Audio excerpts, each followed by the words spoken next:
నమస్తే, welcome to i9 TV.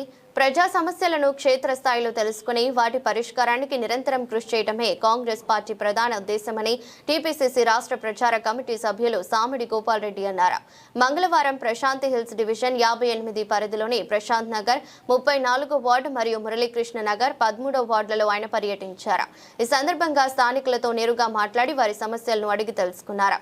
అనంతరం మాట్లాడుతూ దశాబ్ద కాలంగా లెనిన్ నగర్ ప్రజలు అనేక సమస్యలతో ఇబ్బందులు పడుతున్నారని ఆవేదన వ్యక్తం చేశారు. ఆ సమస్యల వలయం నుండి ప్రజలను బయటపడేసి సమస్యలు లేని లెనిన్ నగర్గా తీర్చిదిద్దడమే తమ లక్ష్యమని స్పష్టం చేశారు. ప్రజల విన్నపాలను పరిగణలోకి తీసుకుని తక్షణమే పారిశుద్ధ్యం మరియు తాగునీటి సరఫరా మెరుగుపరచాలని సంబంధిత అధికారులకు సూచించారు. ఈ పర్యటనలో స్థానిక నాయకులు, కోఆప్షన్ సభ్యుడు జాటవత్ రవినాయక్, ఎస్ఎస్ఎల్ అధ్యక్షులు స్వాగత్ శ్రీనివాస్, గట్టు వీరన్న, టీక్లోలా కృష్ణ, పన్నాల సురేష్, లక్ష్మణాచారి, గడివేముల కృష్ణ, గుడ్డేటి నరసింహ, మైత్రి ఆనంద్, రెడ్డపోల అశ్విని, సంపంగి బాలస్వామి, పారిశుద్ధ్య విభాగం నుండి Dasari Jeevan Kumar, water lineman Kampalapalli Bhaskar మరియు పెద్ద సంఖ్యలో స్థానికులు పాల్గొన్నారు. అందరికీ నమస్కారం. ఈరోజు ప్రశాంతి హిల్స్ డివిజన్ 58లో 13వ వార్డులో ఉన్నాం. ఇక్కడ ఉన్నటువంటి సమస్యలన్నీ కూడా చాలా తీవ్రంగా ఉన్నాయి.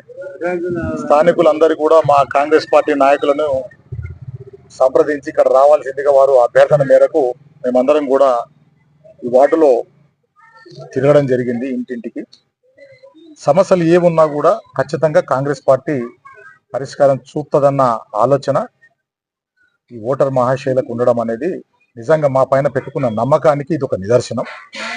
ఖచ్చితంగా ఏ ప్రాబ్లమ్స్ ఉన్నా కూడా వాటిని అయినంత తొందరలో పూర్తి చేస్తామని మాట ఇస్తున్నాం. మేమే కాదు, మా కిచ్చన్న లక్ష్మారెడ్డి గారు, వారు మహేశ్వరం నియోజకవర్గ ఇన్ఛార్జులు.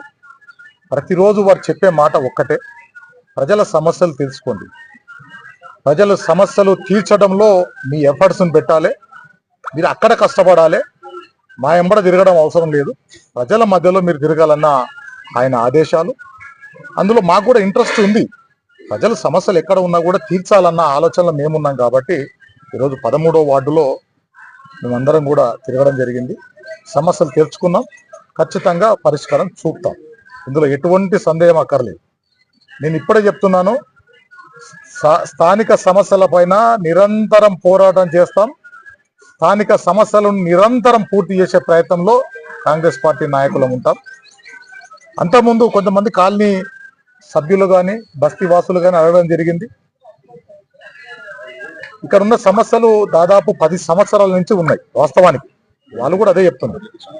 మురళీకృష్ణ కళానగర్లో ఈ సమస్యలు 10 సంవత్సరాల నుంచి ఎందుకు పట్టించుకోలేదు అని అంటే, నాకు అనిపిస్తుంది ఒకటి ఏంటంటే, వీళ్ళంతా పేద ప్రజలు, కానీ ప్రజలకు అండగా నిలబడ్డది కాంగ్రెస్ పార్టీ.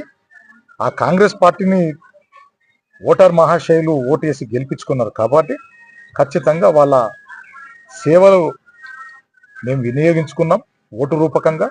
ఇప్పుడు మేము కూడా వారికి సేవ చేసే భాగ్యాన్ని మేము పొందుతున్నాం. ఏ సమస్య ఉన్నా కాంగ్రెస్ పార్టీ నాయకుల దృష్టికి తీసుకునండి, ఖచ్చితంగా పరిష్కారం చూపిస్తామని ఈ సందర్భంగా తెలియజేస్తాం.